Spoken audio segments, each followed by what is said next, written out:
എല്ലാവരിലും ഈശ്വര സർവഭൂതാനാം ഹൃദയേശർജുന തിഷ്ഠതി.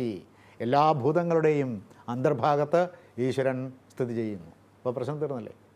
അതുകൊണ്ട് പൂജ ആരുമാകാം. പിന്നെ അതുകൊണ്ട് ഈ ഈശ്വര സാക്ഷാത്കാരത്തിനുള്ള യോഗപരമായ പുരോഗതിയിലൂടെ ഈശ്വര സാക്ഷാത്കാരം നേടുന്നതിനാണ് രാജയോഗം എന്ന് പറയുന്നത്. അത് ആരംഭിക്കുന്നത് ദേശബന്ധചിത്തസ്യ ധാരണ. അപ്പോൾ അതിനൊരു ദേശം വേണം. മനസ്സിനെ ഏതെങ്കിലും ഒരു കേന്ദ്രത്തിൽ ഉറപ്പിച്ച് നിർത്തുന്നതിന് ഒരു ദേശം വേണം. ദേശം എന്ന് പറഞ്ഞാൽ വസ്തു എന്നാണ് അർത്ഥം. ദേശബന്ധചിത്തസ്യ ധാരണ.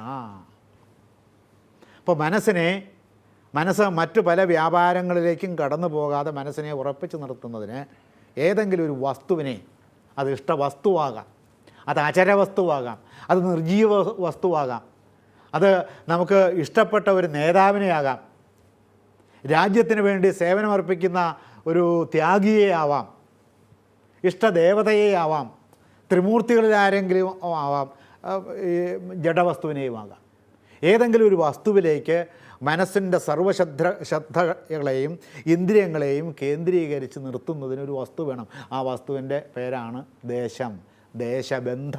ദേശത്തിലേക്ക് സർവേന്ദ്രിയങ്ങളെയും ഇന്ദ്രിയങ്ങളെയും നയിക്കുന്ന മനസ്സിനെയും ഇന്ദ്രിയങ്ങളെയും മനസ്സിനെയും നയിക്കുന്ന ബുദ്ധിയെയും കേന്ദ്രീകരിച്ച് നിർത്താൻ ഒരു ബാഹ്യവസ്തു വേണം.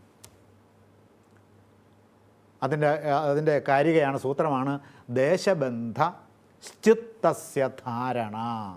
അവിടെ ഉറപ്പിച്ച് നിർത്തുകയും നാം എല്ലാ ഓർമ്മകളും നമ്മിൽ നിന്ന് വിസ്മൃതമായി പോവുകയും ചെയ്യുന്ന അവസ്ഥയുടെ യോഗ ശാസ്ത്രത്തിലെ പേരാണ് ധാരണ. ധാരണ കഴിഞ്ഞാൽ പിന്നെ ധ്യാനമാണ്, ധ്യാനം കഴിഞ്ഞാൽ പിന്നെ സമാധിയാണ്, സമാധി കഴിഞ്ഞാൽ പിന്നെ സംയമമാണ്. അപ്പോൾ ഇങ്ങനൊരു വസ്തു വേണം. അത് പുല്ലായാലും മതി, തുളസിയാവാം, ഏത് വസ്തുവുമാകാം, ഏത് ദേവനുമാകാം.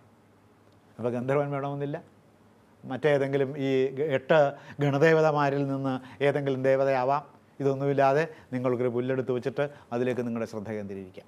ഇതൊരു 3 ദിവസം കഴിയുമ്പോൾ ശ്രദ്ധ കേന്ദ്രീകരിക്കപ്പെടും.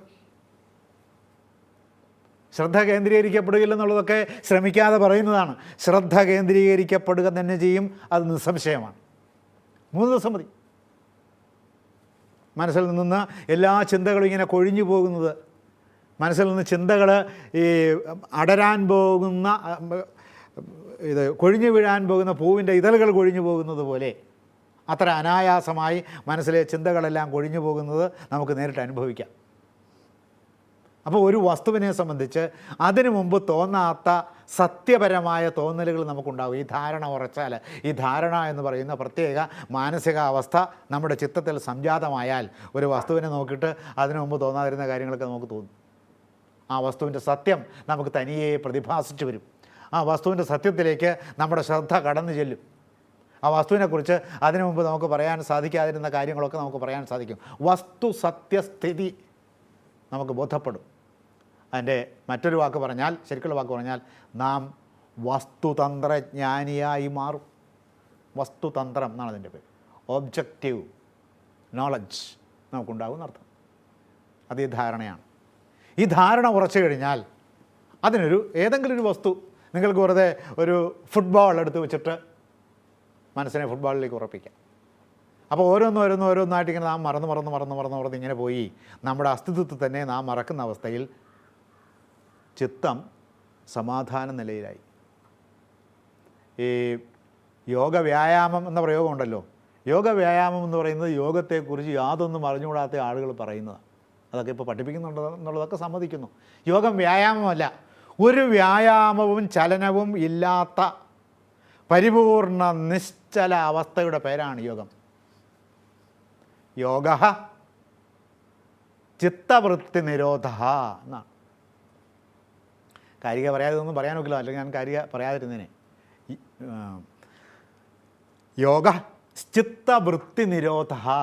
മനസ്സെപ്പോഴും ഇങ്ങനെ ഇളകിക്കൊണ്ടിരിക്കും, എങ്ങോട്ടെങ്കിലും സഞ്ചരിച്ചു കൊണ്ടിരിക്കുക എന്നത് മനസ്സിൻ്റെ ഒരു സവിശേഷതയാണ്. പാടില്ലാത്ത അവിഹിതമായ ഒരു സവിശേഷതയാണ്. അപ്പോൾ ഈ മനസ്സിൻ്റെ അവിഹിതമായ സവിശേഷതയെ തടഞ്ഞു നിർത്തുന്നതിനുള്ള വിദ്യയാണ് യോഗം.